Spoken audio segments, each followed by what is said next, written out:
Hello everyone, it's Old Guardian here. It's a new month and that means time for my monthly recap of what's going on with Warcraft Rumble. Warcraft Rumble is in maintenance mode, so the game is not getting new content, but it is being constantly maintained and some events and bug fixes are still being released. So how did Rumble do in October 2025? Rumble had around 7,000 new downloads on iOS, $70,000 in revenue, and on Android around 6,000 new downloads, 1,000 more than in September, and around 40,000 in revenue, so largely unchanged numbers. Total of 13,000 downloads and 110,000 in revenue. This is according to Sensor Tower, that's mobile only data, and of course a third-party data source, so not exact figures. But looking at Warcraft Rumble's mobile downloads, the numbers have been quite steady, and actually this is the best month Rumble has had downloads-wise since the beginning of the maintenance mode. And also looking at Rumble's revenue fell a little bit when maintenance mode was entered and no new minis were being launched, but during maintenance mode revenue has been fairly steady. As for the overall strategy game market, October was a rather mediocre month. The same games are still at the top. Last was Survival, Without Survival.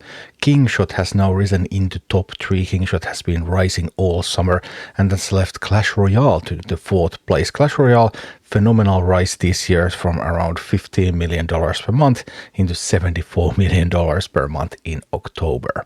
So overall, no major changes here. I'm still following this even though Warcraft Rumble is no longer in the top 30, and yeah, it's not going to rise in the top 30 either anymore, but it's still interesting to see where the mobile strategy game market is going.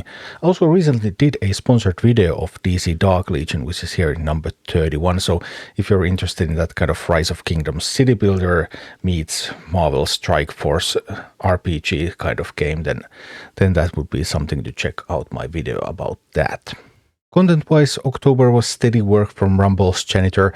The Unity issues have now been fixed, so Rumble was updated to a new Unity version in September. This was the first major Unity version change that Rumble has had during its entire period live, so that was quite an undertaking.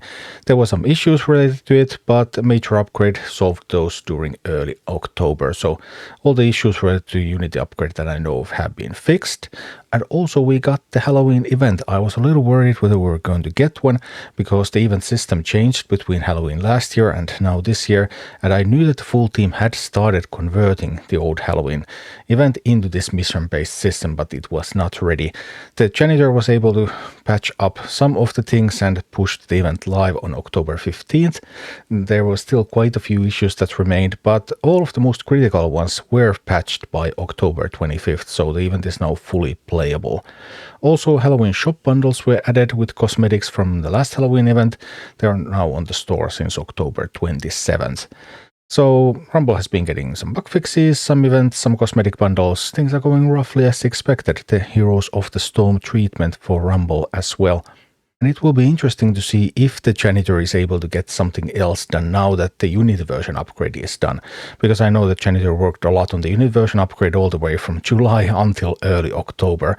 But now I kind of hope that we might see a little bit of something more, but we'll see. There's obviously still some stuff to fix up with the Halloween event, and then there's going to be Pilgrim's Bounty.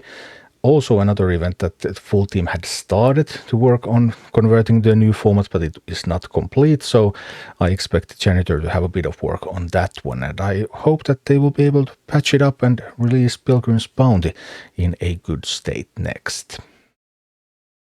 Thank you for watching. Click like and subscribe if you enjoyed this, and a special thanks to all of my Patreon supporters, YouTube members and Twitch subscribers who make all of these videos possible.